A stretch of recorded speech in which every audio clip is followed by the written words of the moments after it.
You're listening to the We Are Libertarians podcast network. Find all of our shows at wearelibertarians.com.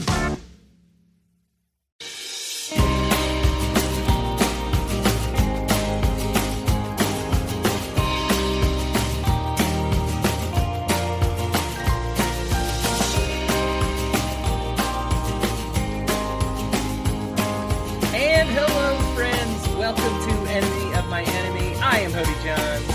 I'm Lou. And I'm Brian.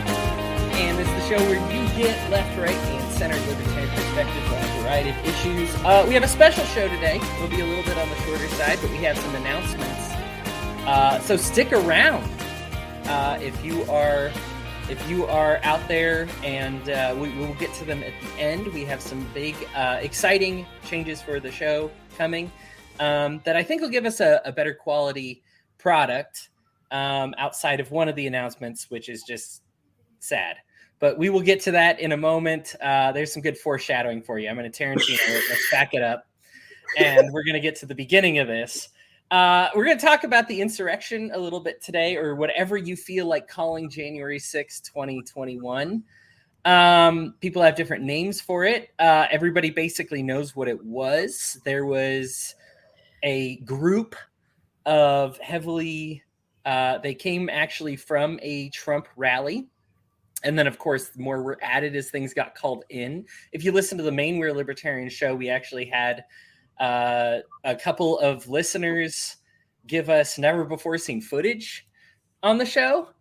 And we had some first perspectives there. Of course, now, if you're listening to the show, you are probably not a Trump diehard. But when you live in the DC area, and hi Ron Milford. If you live in the DC area and people say, "Hey, get here because something big's going on," then you say, "Yeah, I'll show up and see what's going on." And it turned out. So what initially was a rally that was protesting I would base it loosely on saying that the election was stolen. And then that rally went to the Capitol building, not the White House, the Capitol building, and invaded the halls. Some Congress folks were still in there. Some locked themselves in restrooms. Some escaped through tunnels. So there was a lot of there was a pipe bomb that was found at the DNC that I guess didn't go off or was non-functional, but it did exist, and it's important to talk about there too. The FBI went heavy on trying to get everybody involved, and it was not a small amount of people. If you see the thumbnail for this episode, I just have the pictures on one of the stairs, and there's hundreds of people, and it's been everybody. I mean, it's funny because most of them are, of course, nobodies, but a lot of them happen to be actors that have lost their jobs because of it, and small scale local politicians that now they're facing arrest because of it. There were people who stole property there, people who posed for pictures. The Trump shaman was a longtime favorite QAnon presence of mine. He's the guy with, if you see him, the face paint and the buffalo hat. Maybe a bison hat. Sorry to be un-PC. I don't know what was skinned in the making of his hat, but he kind of became probably a lot of ocean plastic. But anyway, yes. So basically, just to get a couple of definitions going for us here, because I don't plan on this we're here to just talk about the events, and I don't want to get bogged down too much on definitions, but so much of this, the arguments have become about definitions. And whatever you call it, if you call it, it kind of tilts your hand into what you feel happened that day, so a riot is defined as a violent disturbance of the peace by a crowd. A protest is a statement or action expressing disapproval or an objection to something. And an insurrection is a violent uprising against an authority or government. Brian, let's start with you. What are your feelings generally on January 6th? How do you refer to it? What are your thoughts? I refer to it as the lamest Revolutionary War reenactment ever taken place in this country. Um, and if it's if it's an insurrection that's a political statement, that's pretty loose. I mean, we can say a lot of things are then a a political statement, a violent political statement. You can start pointing to the riots the year before. You can start pointing to a lot of other things that were political in nature. But I don't hear anyone calling them insurrection. Now, don't get me wrong. There are a lot of idiots out there. Some of them pretty armed, but surprisingly, the number of people that were, quote, especially the most recent ones that were indicted for sedition, they were actually very careful. They did not bring, quote unquote, they did not bring firearms onto the Capitol. They definitely probably brought bottles, sticks, other sorts of things that are called in the indictment of what they did and track their movements. But if you read through the indictment, especially for these guys, for seditious conspiracy, this is as I said, a glorified thinking that they're Thomas Jefferson, the 2021 version of Thomas Jefferson, trying to go in and overthrow the government. And they got inside. They didn't do anything, and then they went out to Denny's afterwards and had celebratory dinner. So, it's in the. They didn't go to Denny's. I don't know which restaurant, but I'm just guessing. It's actually in the indictment. They went and celebrated. Now you have to understand the whole month and a half changed before this. We're going to go down there. We're going to storm. We're going to take back the government. Blah blah blah. And literally, they got inside. They took pictures. A couple of them got maced. They went outside, and then they went to dinner. So. I have a hard time calling it an insurrection. Can you say conspiracy? Definitely. There's a lot of things from the Signal chat, which I'm guessing was handed over to him, as one of our friends of the show pointed out, saying that they were probably showing off pictures of their grandkids, and the FBI said, "Hey, let me look at that." Okay, thanks. I'm going to take the phone now. And basically just. It's terrible. Will I call it an insurrection? Just like what I said, most of these riots were over the summer and things like that. 90% of the people, I'd say 90% of the people are there to be like, woo, look at us. 5% are there because they really want change, and 5% are there because they want to break crap. And so we've got probably that those 5% groups overlapping with these 11 yokels that got indicted. Are there going to be more? Yes. Are there going to be people that are going to get the book thrown at them for everything? Yeah, probably. Is it deserving? Well, I think it's a little hard to sit there and indict the person that got wheeled into the Capitol saying that they were trying to commit sedition if they're in a wheelchair being put into that's a bit of a stretch, but yeah, you can make the case, and this is the problem with a lot of federal laws. So again, if you're trying Revolutionary War reenactments, don't look up these guys. Right. Here's how not to do a revolution. Lou, give us your thoughts on the situation. I'm kind of in agreement. I mean, it really was just bad LARPing. Like, if you've ever been to any like Ren fairs it was just awful, like laughable LARPing. If they would have had foam swords, it would have made it perfect. But anyway, right, exactly. Like, it was so Monty Python-ish. Like, I really was waiting for the dudes with the Monty Python's Revolution.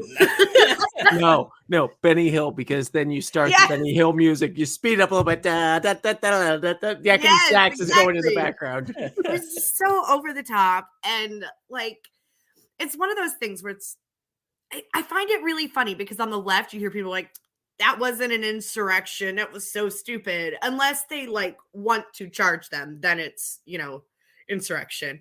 And on the right, they're like, well, it wasn't really an insurrection. It was just a demonstration. I'm like, yeah, but if you would have actually overtook the Capitol, like, you would be calling it an insurrection too. And patting yourself on the back for it. Like, it was just a complete dud. Like, and everyone looked really dumb for it. On all sides, you've got some people working in the Capitol who I think in some ways overreacted, in other ways they didn't know. So like they didn't know what they were reacting to. So there was some genuine fear, but in a lot of ways it's kind of like, is the guy in the wheelchair really gonna like, it didn't make sense to me. It was like a bunch of old people and I don't know. It was stupid and a waste of time for everybody. It was funny to watch. And the one really interesting thing was, to me, there really was a, glaring like social commentary on the difference between the right and the left was when Ashley Babbitt was shot and killed. Because had this, I find it really interesting. She was told several times, you need to stop, don't breach this area, what have you. And she broke through the window and was shot and killed by security or police, or I think it was security. I don't know. It was Secret Service, I believe. Secret Service. I believe they identified themselves as Secret Service. If Secret Service is pointing a service revolver at you or something, right? Yeah, they have the right to shoot you. So yeah, absolutely. And I find it so funny because you turn around. We recently talked about the Ahmaud Arbery case, and people, oh yeah, it was a justified shooting, and it's like, but Ashley Babbitt wasn't. So like, the compare and contrast between left and right on that topic was so brought to light with Ashley Babbitt. And it's sad anybody had to lose their life. And I hate to say it, but it was kind of laughable in the sense that like at the commentary coming out of the right was laughable. For all these, Law and Order righties. But the entire thing was stupid. It really did nothing but make them look dumb. And if you continued to follow the insanity of the QAnon crowd since then, it's only gotten weirder. Now, aren't they like camped out in Dallas waiting for the return of JFK? And like, no. Oh my God, no. That's the thing. They're literally, there's a group of them. Wasn't it RFK? Waiting for the return of JFK. Literally. I thought it was RFK. They were waiting back for. I don't know. I gotta Google that. No, that is a QAnon thing that like is going to show up at convention, right?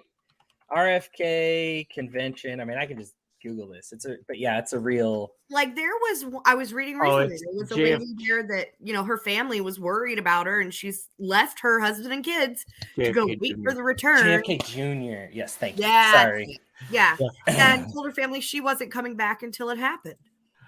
I want to go to these people and say, remember that comment we had back in like the late 90s, the Hail Bop one?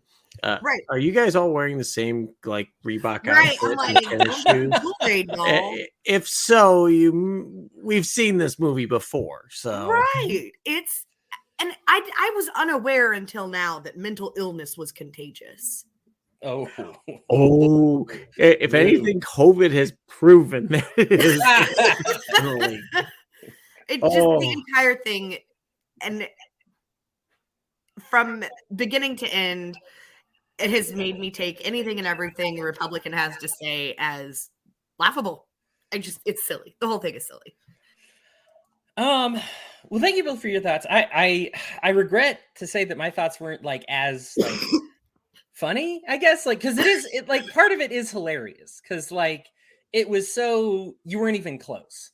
Like even if you storm the Capitol, it's not like it's not like the government is contained there, right? It's not like, and part of it when you thought the election was stolen, I was like, well, you were better off breaking into where they keep the ballots, which at the time was, there were places in Georgia and Arizona and so. And I'm like, if you really think it was stolen, break into the right place. All this is going to do is make people look at you like you're a bunch of losers. Now, there are a couple issues that I have here.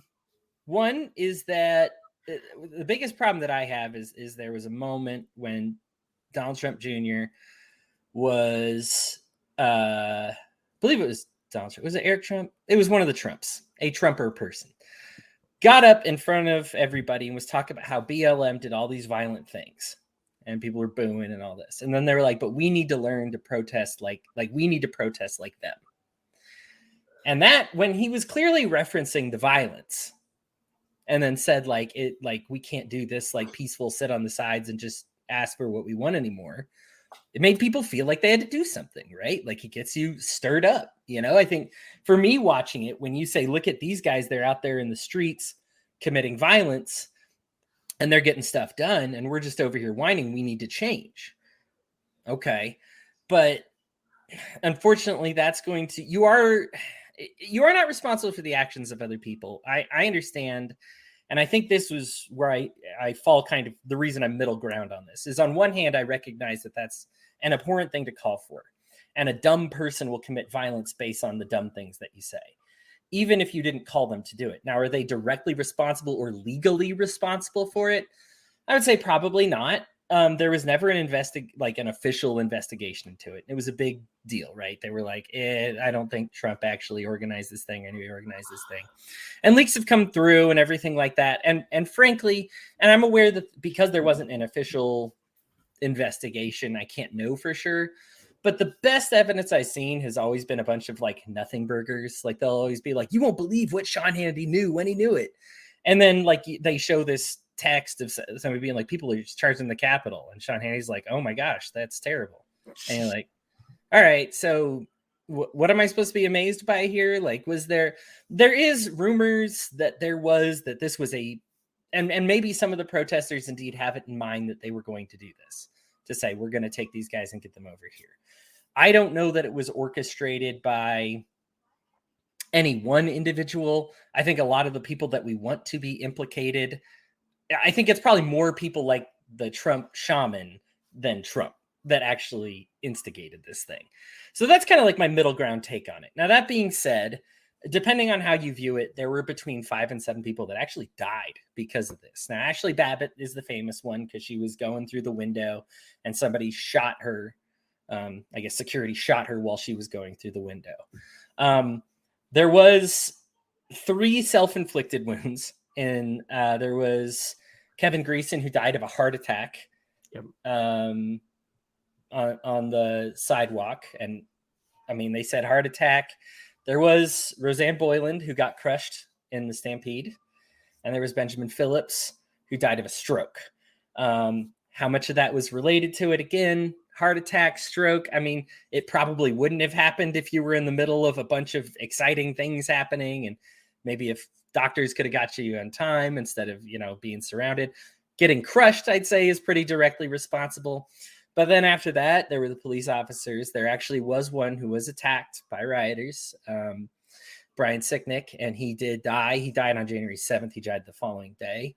And there were 2 officers that actually committed suicide after the events.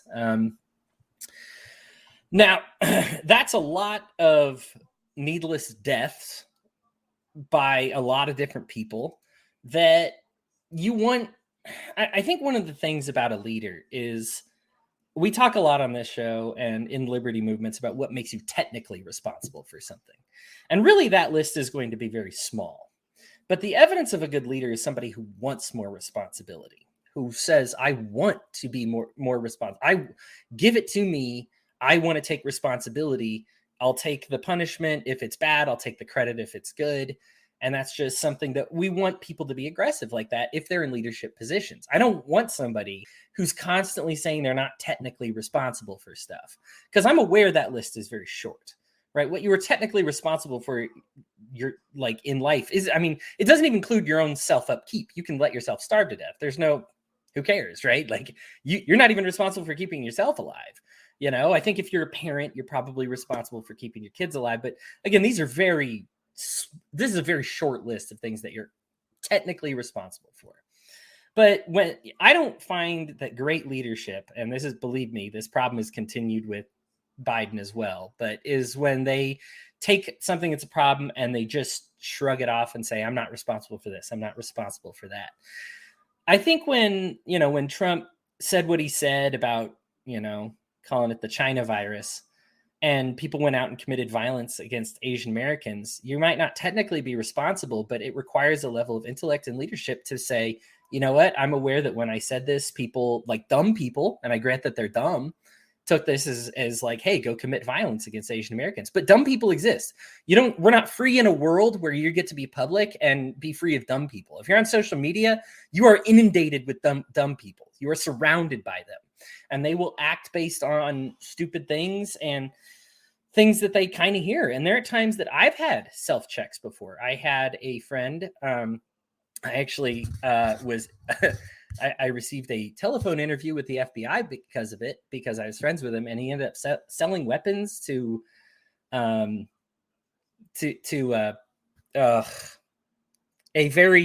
terrorist organization. Yeah. And it was, I didn't know anything of it. Those of you who know me know, and you probably heard me advocate on the show, I am pure peaceful protest. I'm all in on pacifism. I think that if you are violent and you lose, your side just looks dumb forever. And I think that it's just one of those, you might be justified. It might be it's a discussion I do want to have one of these days where we talk about pacifism, but one of these days could be a while. And so just a snapshot of my views, I'm all about peace and stuff like that. But I'm aware that I also share a lot of things that are very anti-governments, anti-establishment. And part of me was like, you know what? I probably could do a better job saying like, hey, I'm against these things, but please don't shoot them. Please don't sell guns to them. And I want everybody to know that. And so like, I think for me, and not that I'm a great leader, but even if I say I'm not responsible for this kid trying to sell weapons to terrorists, I can at least take responsibility and say, you know what, if just in case this was something that happened, I'm going to change the way I speak a little bit. Instead of inciting people to anger of some kind, I'd rather inspire them to peace. So I want to make sure to kind of weave those things together. It's one of those things that made Martin Luther King Jr. a lot better at this than I am, but I'm a small-time podcast host, and he's Martin Luther King friggin' Jr. So that's why he's so great at what he does. So when these people die, you got to take some responsibility if you want to be a leader, is the short way of saying what I managed to just say in a very, very long way. Now, was this an insurrection, protest, riot? Brian, I can't believe you said it, but I was actually going to get into the sedition part of this. It probably is more close to that, for those who are involved in anything else, because sedition is the act of it's actually what they executed Jesus on, wanting to replace a king with another king. And they were like, well, Jesus wanted to be king.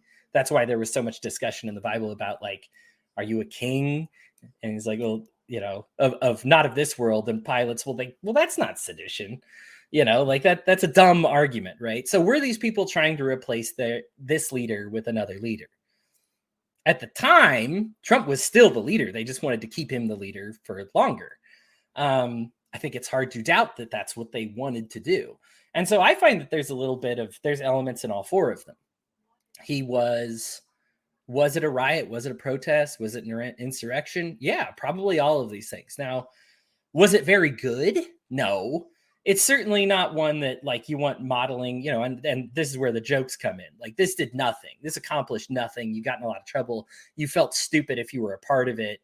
I love how initially they were like, this must be Black Lives Matter, and this was Antifa. That's what it was. Claiming, putting on Trump hats and trying to make us look bad. And then you find out it's the people that came from the Trump rally, and you're like, well, now I feel extra stupid because I said these people were trying to make us look bad, but they actually are us. There's also the theory that that the FBI was setting him up through Ray Epps, but that's a different story. So, did you hear about that? The what? Ray Epps. Ray Epps was caught on video several times, including the night before, telling people in the crowd that were there for Trump, saying we need to go inside the Capitol. And the funny thing is, somebody was recording it, and they're all like, no. And they all start chanting, Fed, Fed, Fed, Fed. And it was like, gosh. Yeah, it was like, I mean, so I don't think there was like this. I think he was really trying to push him to do it. But the thing is that there's been no conversation about him.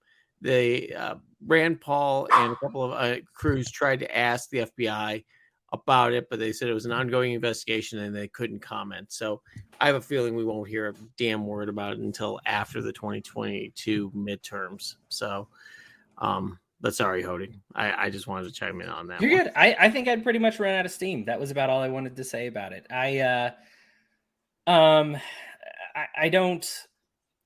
sympathetic to people who want to overthrow the government, violent or otherwise, because I dislike the government. I don't think that that's any surprise to many of us here.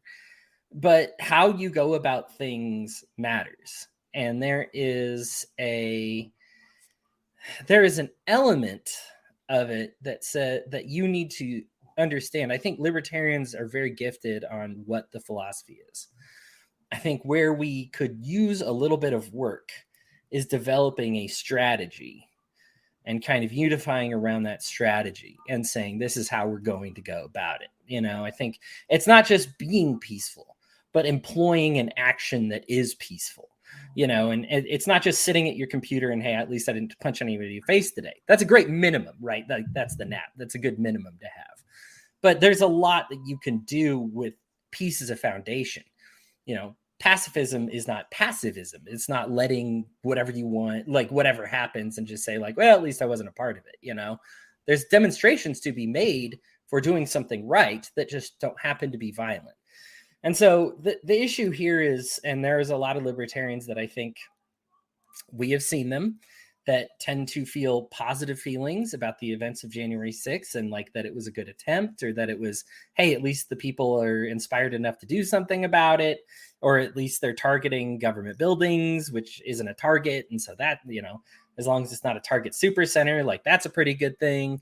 It's like, well, but if you don't do it for the right reasons and you don't do it in the right way, you're going to end up looking bad in the long run. And the last year has not been kind to that position. I'm sorry if you are a libertarian who is trying to defend January 6th, history is not looking good for you. I know it's only been a year, but so far not good, and because there are things to protest that are great, but we need to take care of those and address those and modify our forms of protest to be better and be more effective. This makes you look bad. This is a step back for attacking the government buildings, for example. So if libertarians had a good, like now, if you were to invade the government building and say, but we did it for a good reason. We did it because of all the victimless crimes or because of all the war. You're going to be marked with January 6th, right? And so you're going to have to try to overcome that. These people have ruined it for you, as opposed to setting a foundation for something to do in the future. They've kind of taken something off of the table. You can't do that anymore. Anybody else, any January 6th related thoughts? I appreciate your thoughts about Ray Epps there. I found there's so much rumors of this and rumors of that and text message of this. And as I was studying for the show, I tried to go through them all. And it's hard to say what's real and what's not. Yeah. But it is interesting to see how the people that are involved, because sometimes it's like, why were you there? Like you were you were a lawyer. You had a 6-figure job. Like you had no reason to do this. These people. And I can understand being caught up in the moment. There's probably a lot of people in the Black Lives Matter riots, and actually any riot really whatsoever. Hey, you know what? They're making a good point. And yeah, we need to smash the system. We need to smash the system, and smashing it means tearing up this Starbucks or whatever it is. I understand there are people that caught up in the moment. But that's why, riots are full of stupid people. Rioters are stupid. They follow along. They're just like groups of people. They do stupid things in mass with no idea if they're doing something right or wrong. Just everybody else is doing it. So, just looking at 1-6, you're absolutely correct, Hodey. Any sort of violence on the Capitol, which I'm not for violence in almost every circumstance. Right. I'm more of a change it from within than try to get from without, because I will say Biden is correct. If we ever had a real hardcore insurrection type of thing, they do have nukes. So it makes it a little, if worst case scenario, they're going to lose the farm and they know where we're all living. Guess what? But right. It's like, we don't want to steal anybody's apples. Yeah, exactly. You better not steal my apples. Got them. That Freaking kid again, just stealing my damn apples. Back off. All right. Well, I promised you a shorter show, and it is going to be. We're going to take a brief break, and we're going to be back in just a moment. So hang tight, because this is where things are going to get interesting. We'll be right back. And welcome back, everybody. Thank you for listening through the break there. We're gonna finish things up on, well, unfortunately, we got to start off on a little bit of a somber note, and I'm a bad news first kind of guy. So, Lou, I'm going to let you talk a little bit about your situation in which you, I would say, want to talk about, but that's not accurate. It's something you have to talk about. So tell us what's going on in the world of Lou.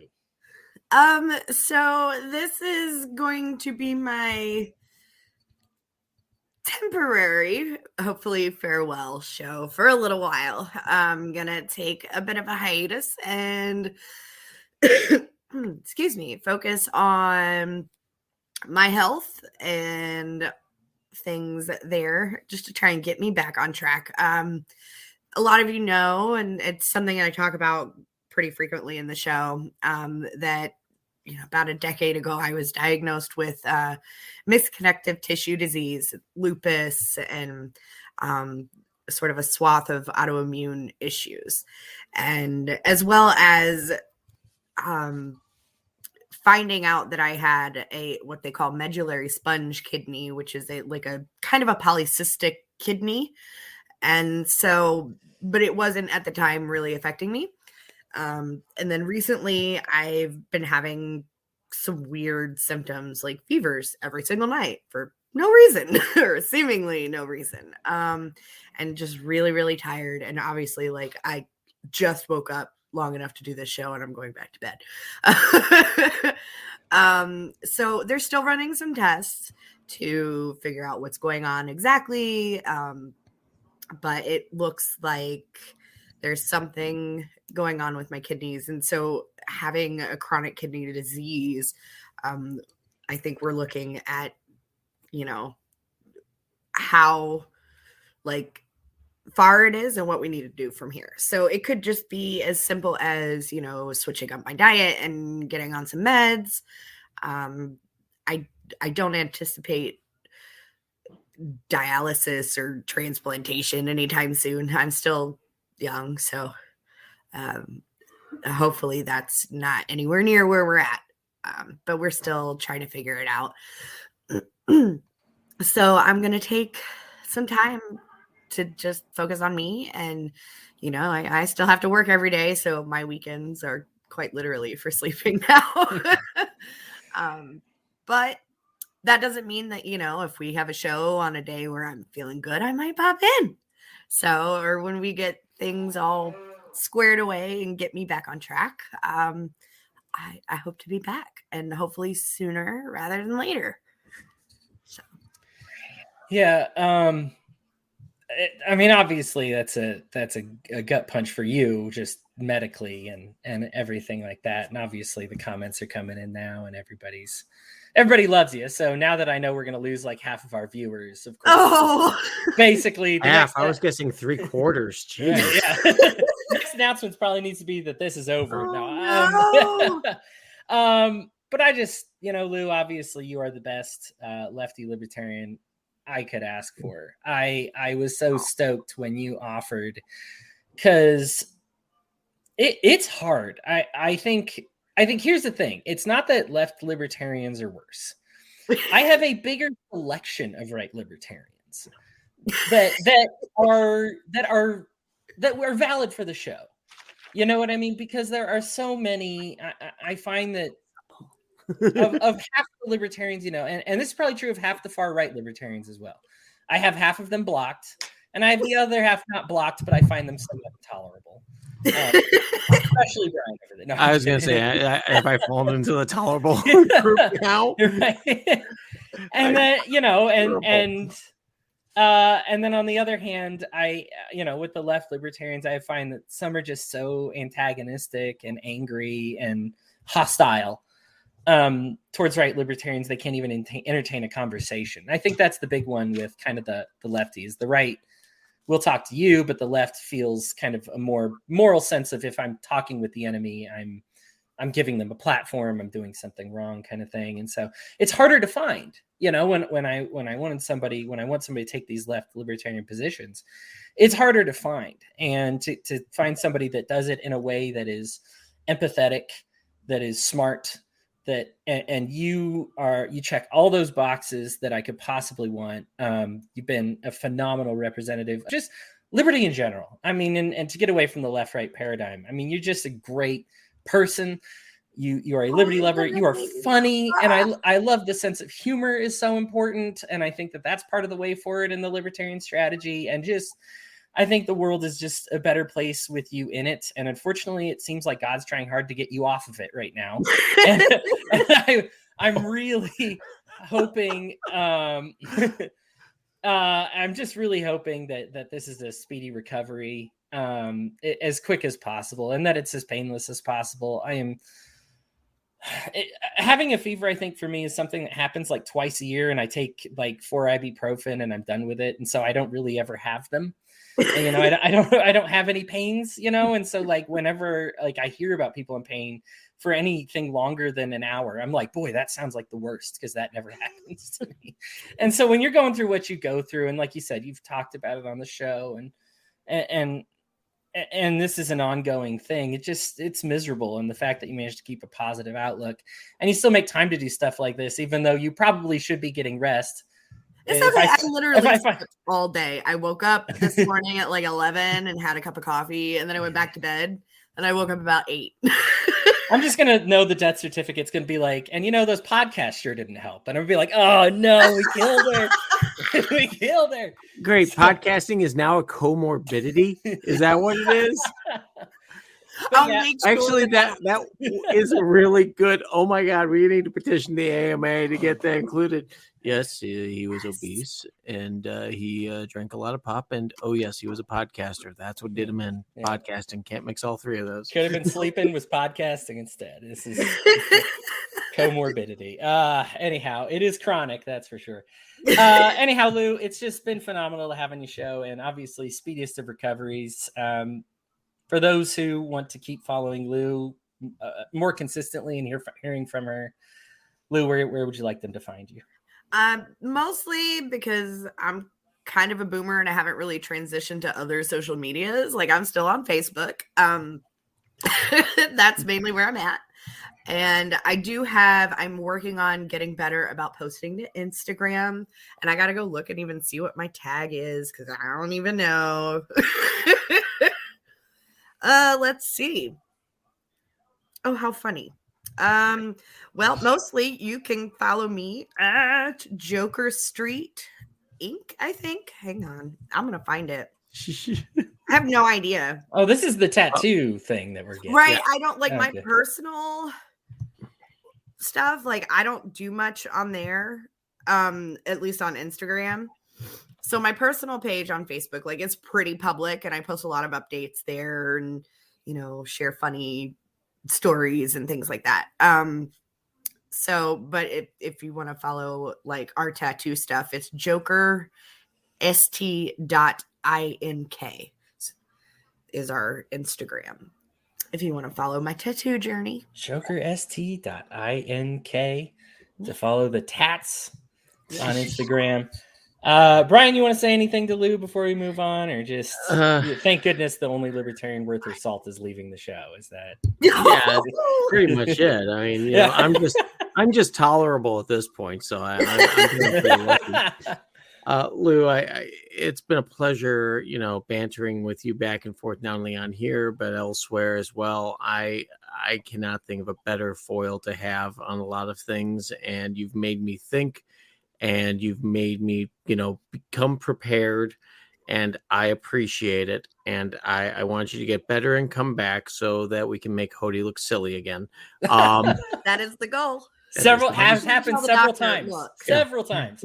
I got you two always predicting the future, and me going, "Oh my gosh, how did they do that?" So it works. So get well soon. I know you've got a fun road ahead of you, but you've got the good vibes, and if I see you panhandling out in front of the mall, I'll definitely It would be for a kidney. Yeah. Hit that black market up for a new one. Change for a kidney? No. You have to do it in the deep English accent. Yeah. in true Lou fashion. I'm gonna predict the future one more time for the show. Mm-hmm. Everything's gonna be fine, and I'll be back. Great. I agree. That's a fantastic prediction. That one I will hold you to. And if you die, I'll just be pissed at you. I'll be like, she actually got a one significant prediction really wrong. Bring that up at the eulogy. Oh my God, thank you. Oh my God, this has gotten so dark. We have to laugh about it or else we'll cry. I know, but like it's gonna be me getting hit by a bus or something. Yeah, exactly. Totally unrelated. I'm glad the doctor put me on that program, the experimental treatment. I feel great. Boom. Wow. Like, where the hell that bus come from? Oh my gosh. Oh my beat God. cancer, but couldn't beat the 7 o'clock to Toledo, unfortunately. First of all, I disagree with you. No one would go to Toledo. Second of all, this is good, man. Oh my God. All right. Well, this is a good segue into our the next announcement, the positive news of this, and that is it may or may not be positive news. I know a lot of you, and actually, especially for this show tonight, we're waiting. This is your Sunday nights. We are so grateful for you spending them with us. And a lot of this is going to sound like, are you quitting the podcast? I want to assure you, I am having so much fun doing this. That is not the case. But having it consistently on one day of the week is becoming problematic for a lot of people's schedules. And for me to get the best right and left, I don't want just right and left libertarian voices, but also right and left libertarians that represent the particular issue that we are talking about. And so you're probably going to be seeing a lot more of the other co-hosts that we have and when we talk about issues, and you're probably going to see them on days that work well for them. So what we will do is I will schedule it out as much as I can. A lot of times you're lucky to get like an hour worth of advance. I will try to schedule it out a couple of days in advance, if at all, or as soon as I know. So if you're following our stuff, you can find it there. Of course, we're on all the podcasting platforms, so you'll see it get automatically updated there as well. But we, for me, I'm like, some people mornings work better, nights work better.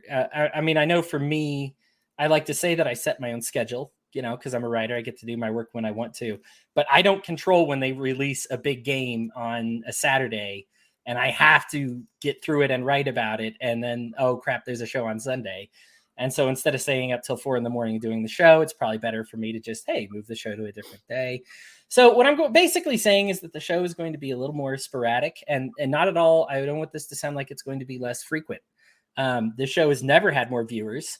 We've only done like one show this new year because, again, scheduling's been tough. Sickness has been tough on everybody. And that show friggin' blew up like crazy. It was the inflation show. So I guess if there's a show that's going to blow up, it's going to be inflation.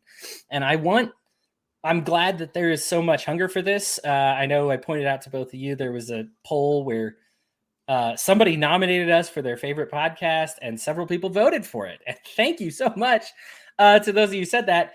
We are not the best podcast, but I'm really glad you think that. And that is really important to me. It really means a lot to me. I'm starting to question the psychological stability of our viewers, but that's but we're so, I hate to change the format for something that is working good, but the issue, it really is a matter of, and it doesn't even have to do with loose sickness. This is something I wanted to do in order to get the best product possible. Because sometimes I go in the chat and I'm just like, hey, we got to talk tonight about something. And sometimes nothing happens. And then some days, you guys have seen it, when I have like 5 things that we want to talk about. And it's just like, some days are just slow weeks in news. Some days are big weeks. And I want to be able to just say, you know what? If it's slow and there's nothing worth talking about, I'm not going to take 2 hours of somebody's time to talk, because I will talk about anything. Even if it's just, the origin of the chicken crossing the road joke, if that's what I got to do, it's part of being a podcast, is hating dead air and just talking. And I will do that, but I'd rather stick to what matters most. I've always wanted this to be a very effective use of listeners' time. Not that we haven't been that, but we usually sometimes reach for like what seems like the biggest issue, as opposed to, hey, this is now a big deal. Let's talk about it. Let's hit it hard. And also, and this happens sometimes. I just happen to fall on the left of something or the right of something. We've had instances on the show where all three of us have been in agreement on something. And not that I dislike those shows, because I think it's good to show unity, but I do want to, as well as I can, represent the libertarians who aren't in the room. And I'd like to bring them in the room if I can. So some of these, when we talk about things like immigration, I want to be able to bring in maybe a stauncher borders libertarian so that you can actually hear their point of view, so that I can absolutely smash to bits. That's the reason. I'm just kidding. But you'll be proud, Hodey. Right. That's but that's just the way it is. And I'm lefter on that issue, and I'm certainly righter about, economic freedoms, and that's just the way the show is, and that's okay. That being said, I'm sure we'll get Lou in when she's feeling good. We'll get Brian in because he's just too smart to not have in, and really good at representing most sides. I think all of us are. Brian is one of those people who takes such pride in being, or I guess I don't know if he takes pride in it, but he should, in being educated on a position and doing some research and citing something that I'm just like, wait, really? That makes me Google it. And that information, I don't want to bring on people that aren't as educated on the issue that they're talking about. So that's just basically it. You're going to see maybe a little more variety in the hosts, and you're going to be seeing a little less consistency in the scheduling. Please follow us on, I will schedule these things ahead of time as much as I can. So you can follow me on Facebook. You can follow Enemy of My Enemy. We're Libertarians on Twitter. If you're following our YouTube, if you follow Twitch, you're going to see updates whenever we know that we're going to have a show. I will post it there and try to schedule it as best as I can, because I do appreciate the live audience. Your comments are great. And that's a big part of the show. And we love connecting with you all. Anybody else want to say any last things before we clock out here? No, this has been fun. That's about it. This has been fun. People that are listening, obviously it's going to be a few changes here. I am going to go learn how to raise yaks in the Upper Sudan. So I may take a few weeks off, but other than that, Lou, it's been an absolute pleasure. And Hodey, as the tolerable person, I look forward to talking to you, maybe if I don't take you off. So I don't believe it was you that I called an obtuse jerk. So I think we'll. No, I don't think so. That was somebody else. Called that. Not by you, though. Yeah. Is that better than being an acute jerk? Yes. Yeah. Equilateral. Yeah, a right angled jerk. I prefer right. No, whatever. Kind of the left, right, and center jerks there. Anyhow, some more well wishes for you there, Lou. Mm-hmm. Everybody, thank you again so much for tuning in. We are going to be around again. Stay tuned. We'll catch you next time. Much kisses, and we will see you all later.